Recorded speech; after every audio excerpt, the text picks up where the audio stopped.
Hello everyone. In the last lecture, we were discussing about the topic counters and time delays. तो counters and time delays में हमने ये समझा कि जो काउंटर का पर्पस क्या है और टाइम डिले का पर्पस क्या है. तो अगर किसी इवेंट के को ट्रैक करना है कि वो इवेंट कितने टाइम्स एग्जीक्यूट होगा, उसके लिए काउंटर को सेट कर सकते हैं. और टाइम डिले का यूज किया जाता है किसी दो इवेंट्स के बीच में अगर एक्यूरेट टाइम को सेटअप करना है तो उसके लिए टाइम डिले का यूज कर सकते हैं. दोनों दोनों काउंटर और टाइम डिलेज को सेटअप करने का जो प्रोसीजर है ऑलमोस्ट सेम है. जैसे कि अगर काउंटर को सेटअप करना है तो काउंटर में या किसी भी एक रजिस्टर में काउंट वैल्यू को लोड किया जाता है. उसके बाद उसको जो जो भी ऑपरेशन है एग्जीक्यूट होने के बाद जो काउंट वैल्यू है उसको डिक्रीमेंट कराया जाता है. और उसके बाद ये चेक उसके बाद डिक्रीमेंट करने के बाद और अपडेट करने के बाद ये चेक करना होता है कि whether loop is reach to its final value और नॉट. और अगर जो फाइनल वैल्यू है वो अभी नहीं हुई है, उतने टाइम्स लूप एग्जीक्यूट नहीं हुआ है, तो फिर से वापस जंप इंस्ट्रक्शन का यूज करके लूप को फिर से रिपीट कराया जाता है. तो इस तरह से काउंटर को सेटअप किया जाता है और सिमिलर तरीके से टाइम डिले को भी सेटअप करते हैं. तो टाइम डिले में हम लोगों ने पढ़ा कि टाइम डिले जो है, time delay using one register, एक रजिस्टर का यूज करके कैसे टाइम डिले को सेटअप करते हैं. तो कैसे करते हैं? Account is loaded in a resistor and loop is executed until the counter reaches 0.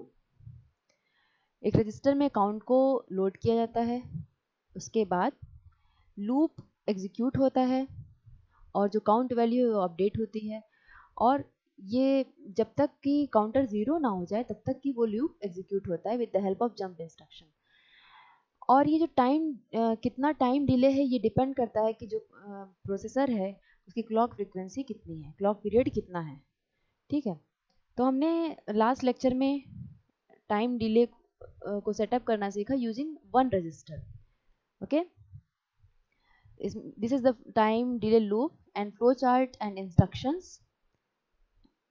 और ये जो इंस्ट्रक्शंस हैं MVIC, FFH, DCRC, JNZ loop, इन इंस्ट्रक्शंस का यूज करके हमने सीखा कि how to set up the time delay loop. And also we calculated what will be the time delay if these instructions will be executed, given that the clock frequency of the system is 2 megahertz, because it is important that time delay depends on the clock frequency of the system. Okay. So in this lecture we will discuss the time delay using a register pair.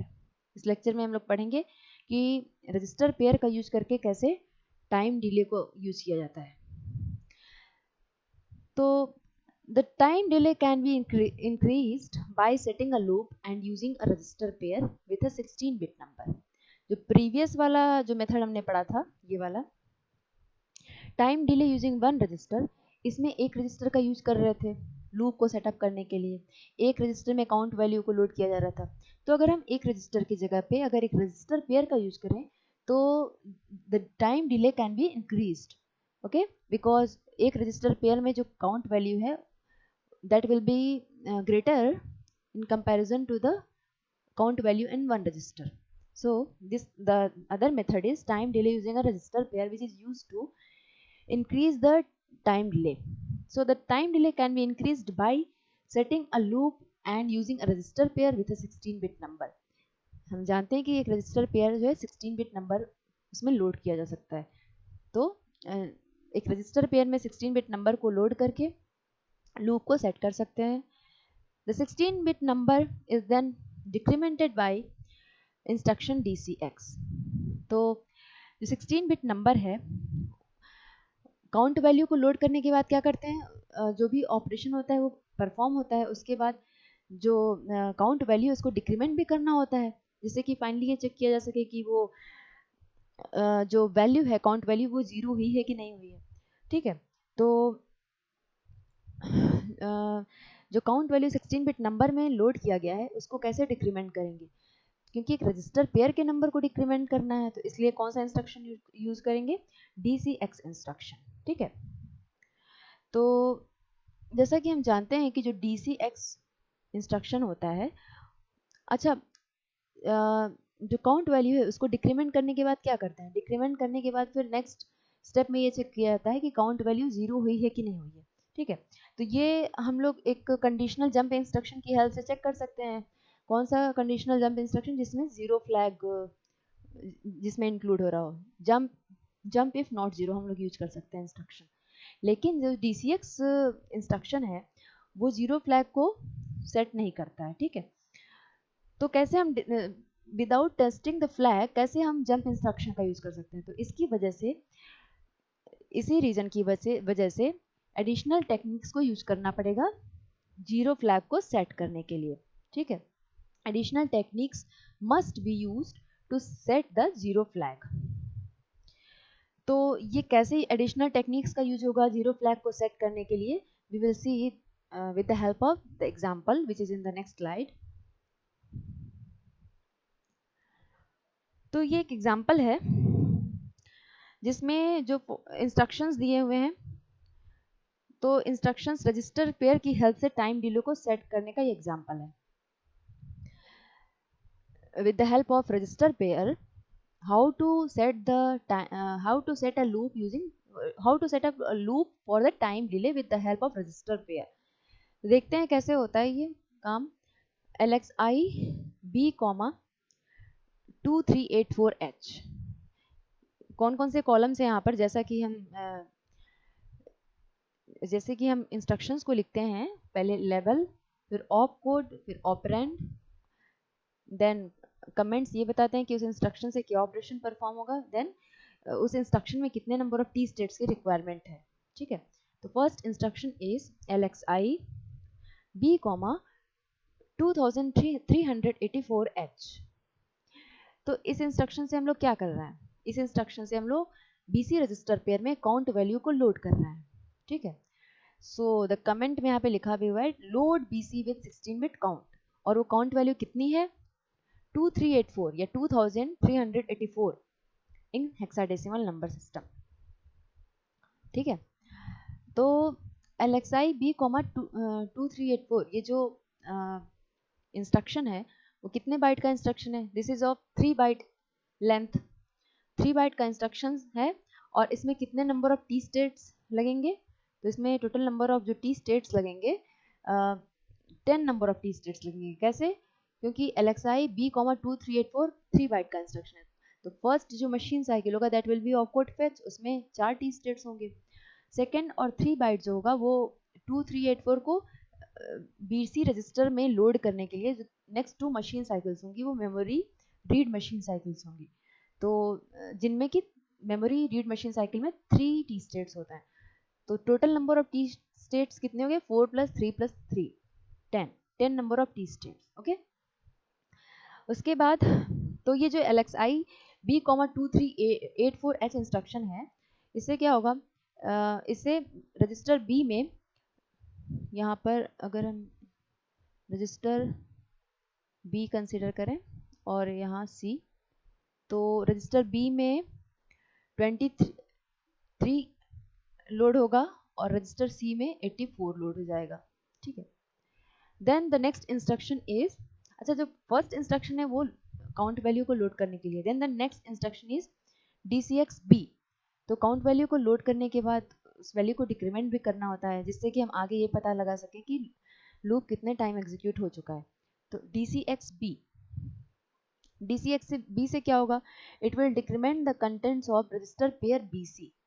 ये जो BC register pair है, DCX B instruction उस BC register pair के value को एक value की तरह treat करेगा, मतलब कि 2384 की तरह ही कंसिडर करेगा कि ये एक वैल्यू है।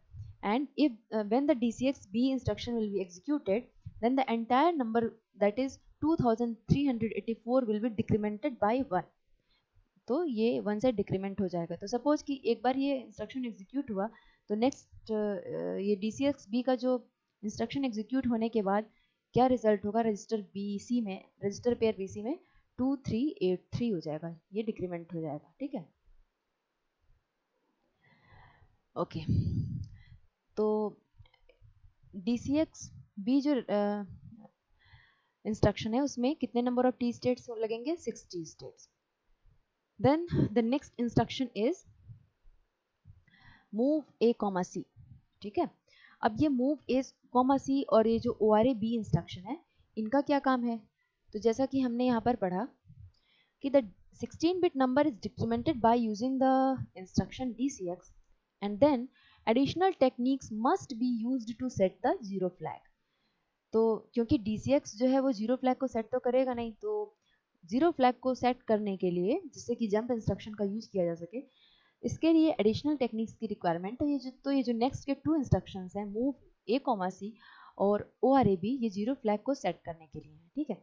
So the next 2 instructions are used only to set the zero flag. कैसे सेट करेंगे देखते हैं। तो मूव ए कॉमा सी, जब move A comma C instruction execute होगा तो क्या होगा? इससे क्या होगा? तो जो सी रजिस्टर का कंटेंट है वो एक्यूमुलेटर में कॉपी हो जाएगा। मीन्स कि एक्यूमुलेटर में क्या वैल्यू होगी? 84, ओके। उसके बाद जो नेक्स्ट इंस्ट्रक्शन है O R A B, O R A B से क्या होगा? It will logically or the contents of register B with the contents of accumulator. तो रजिस्टर बी में क्या कंटेंट है? 23 और एक्यूमुलेटर में 84। एक्यूमुलेटर में 84 है और रजिस्टर बी में 23 है। इन दोनों के जो कंटेंट्स हैं उन पर लॉजिकली और ऑपरेशन परफॉर्म होगा जब O R A B instruction execute होगा। तो इससे क्या होगा कि देखिए इसका रिजल्ट या जो O R A B instruction है वो जीरो फ्लैग को कब सेट करेगा? जब एक्यूमुलेटर के कंटेंट को और रजिस्टर बी के कंटेंट पर लॉजिकल और ऑपरेशन परफॉर्म करने के बाद जो रिजल्ट है अगर वो ज़ीरो आता है तो ज़ीरो फ्लैग सेट होगा, ठीक है। तो और ये दोनों रिजल्ट कब ज़ीरो, और ऑपरेशन का जो रिजल्ट है वो ज़ीरो कब आएगा? जब जब डिक्रीमेंट होने के बाद, इतनी बार जब लूप डिक्रीमेंट हो जाएगा 2384 टाइम्स, तो एक्यूमुलेटर में किसका कंटेंट है? सी रजिस्टर का। एक्यूमुलेटर में और रजिस्टर बी में दोनों का ही कंटेंट जीरो हो जाएगा, जिससे कि जब और ऑपरेशन परफॉर्म करेंगे तो उसका रिजल्ट आएगा zero and it will set the zero flag. So this move A comma C and O R A B instruction will be use to set the zero flag, ठीक है। इससे क्या हो रहा है? ओ आर ए बी से जो register B का कंटेंट है उसको एक्यूमुलेटर के कंटेंट से, मींस कि जो एक्यूमुलेटर का कंटेंट्स कहाँ से आया? रजिस्टर सी से। तो अगर फाइनली बोला जाए तो रजिस्टर बी का कंटेंट रजिस्टर सी के कंटेंट से और होगा, जिससे कि जीरो फ्लैग को सेट किया जा सके, ठीक है। ओके, और ये तभी सेट होगा जीरो फ्लैग जब रजिस्टर बी और सी दोनों के ही कंटेंट जीरो।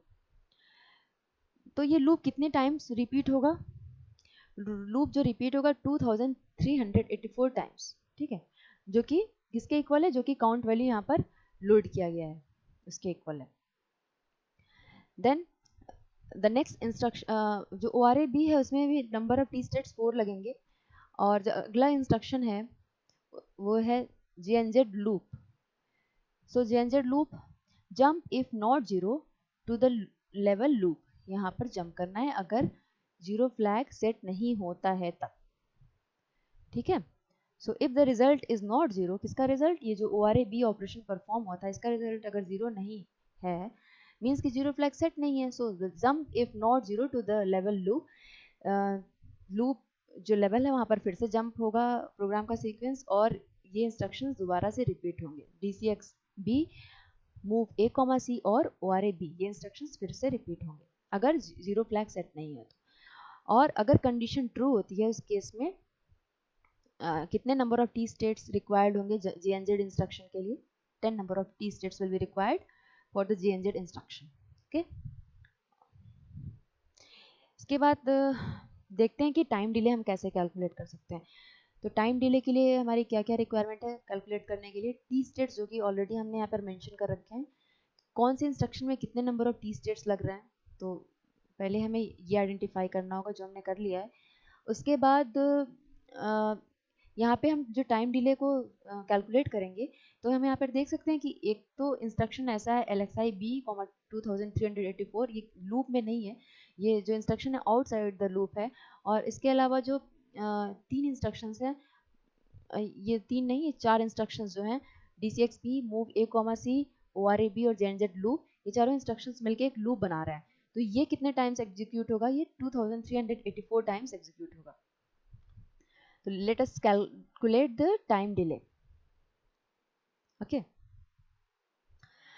तो ये जो लूप है, लूप में कौन कौन से इंस्ट्रक्शंस इंक्लूड हो रहे हैं अभी हमने ऑलरेडी देखा हुआ है just. DCXB, move A, C, ORAB और ZZ लूप।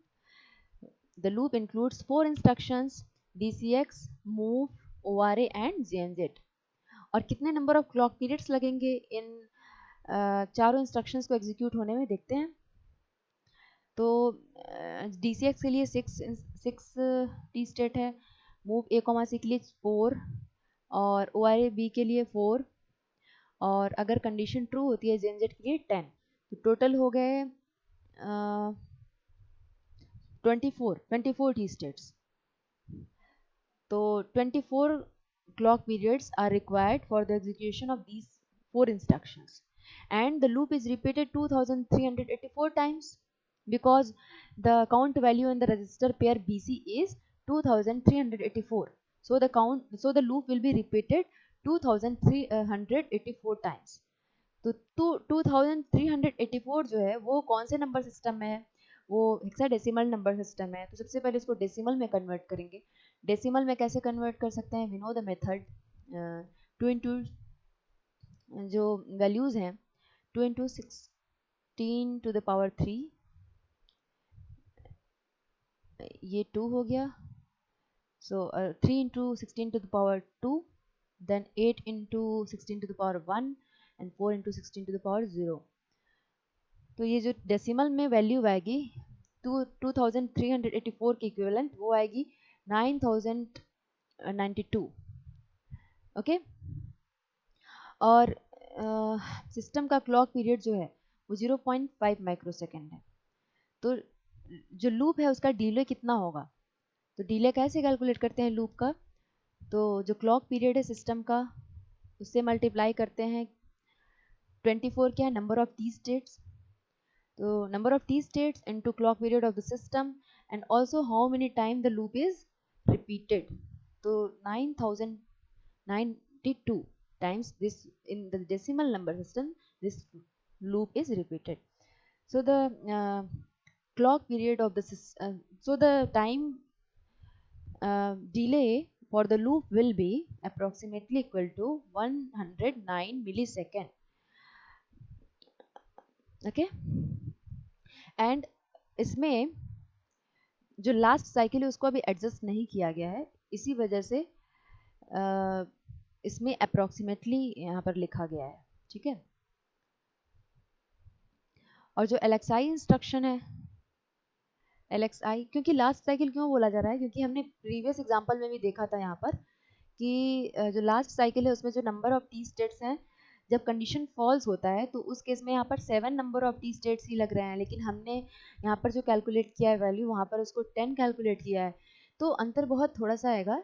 इसीलिए यहाँ पर अप्रॉक्सीमेटली लिखा गया है, ब्रैकेट में लिखा गया है without adjusting for the last cycle. अगर एग्जैक्ट कैलकुलेट करना है तो 3 टी स्टेट्स जो एक्स्ट्रा हो रहे हैं उसमें कितना समय लग रहा है, उसको अगर इस वैल्यू से माइनस कर देंगे तो एक्यूरेट वैल्यू आएगी। ठीक है, then how to calculate the total delay, that is TD। तो ये अप्रोक्सीमेट वैल्यू लूप की हो गई 109 मिलीसेकेंड प्लस ये जो वैल्यू होगी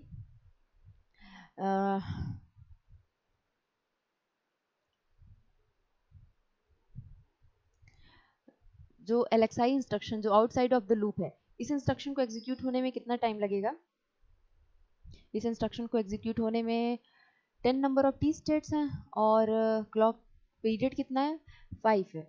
तो 5 माइक्रोसेकेंड इंटू 10, 0.5 माइक्रोसेकेंड इंटू 10 हो जाएगा 5 माइक्रोसेकेंड। तो जब 5 माइक्रोसेकेंड को इसमें ऐड करेंगे 109 मिलीसेकेंड में, तो बहुत छोटी वैल्यू है 5 माइक्रोसेकेंड, तो इसको हम अप्रॉक्सीमेटली लिख सकते हैं 109 millisecond. Okay,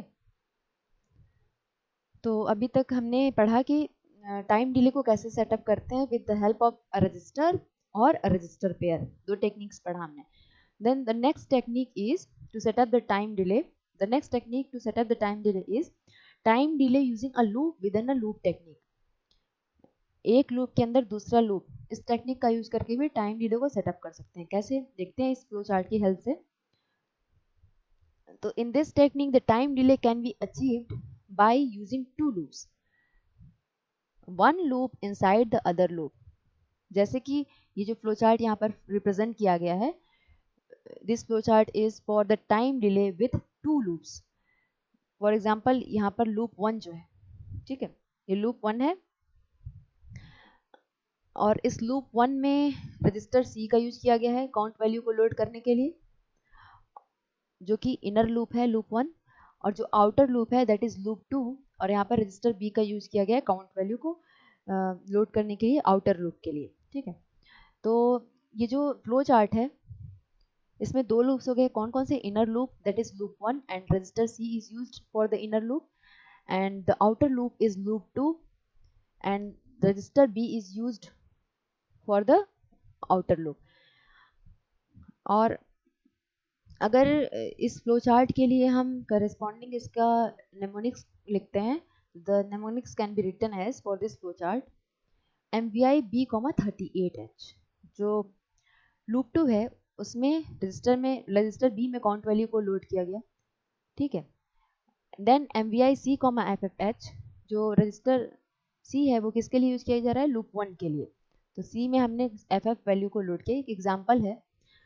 then DCRC, decrement register C, इसके लिए DCRC इंस्ट्रक्शन का यूज किए. And then we have to take a decision, is the value of register C is 0 or not.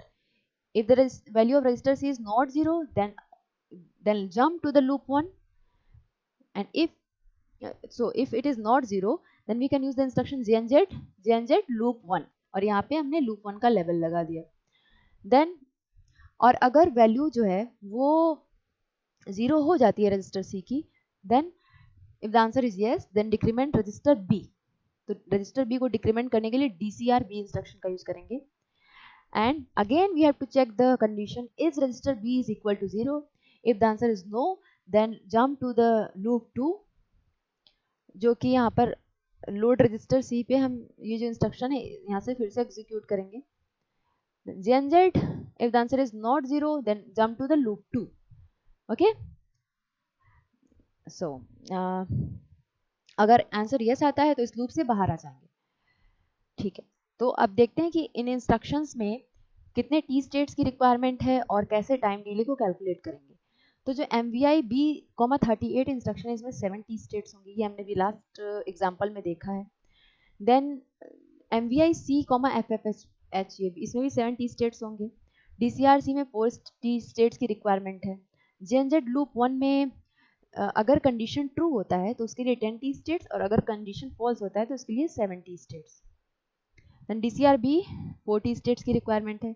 Again JNZ instructions is used, then 10 T state for the condition is true and 7 T states if the condition is false.